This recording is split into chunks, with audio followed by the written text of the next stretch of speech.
That I'm fighting for my life. Now, I want my life back. Albert James sorts through pictures taken over the 53 years of his life, 22 of which James spent behind bars for a variety of drug-related crimes. After years of sobriety, James relapsed last year.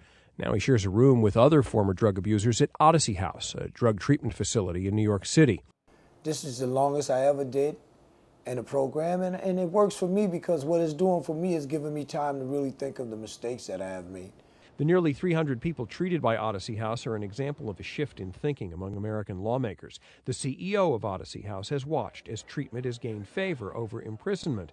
But as Dr. Peter Provet shows visitors around an art show spotlighting some of his residents' work, he knows rhetorical backing is one thing and funding is another.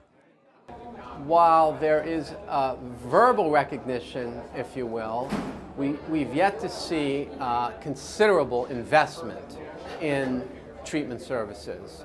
Susan Plaza sees this reality daily as the director of treatment at Odyssey House. Plaza helped get Albert James back into treatment.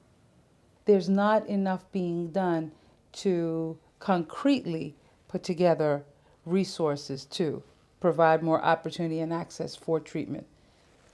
Bottom line. The head of the National District Attorneys Association and former Bush administration appointee Scott Burns says the funding problems lie not with the federal government, but with the states. Some states have cut funding for treatment during the recession, even as national data continue to show treatment to be cheaper than incarceration. Would you rather pay 25 cents to divert this person into treatment and try and get them help, or $1 to lock them up? Many see the appointment of treatment expert Tom McClellan to the White House's Office of National Drug Control Policy as a sign financial support might increase. McClellan believes it's not just about funding, but also how funding is distributed. We have law enforcement, we have prevention, we have treatment. And they've been disproportionately funded, disproportionately used.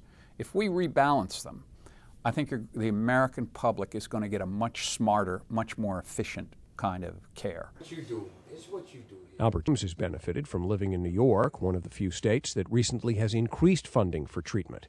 I look in the mirror now, I'm happy with who I see now. He now talks a lot about the future, a future he believes started with his treatment.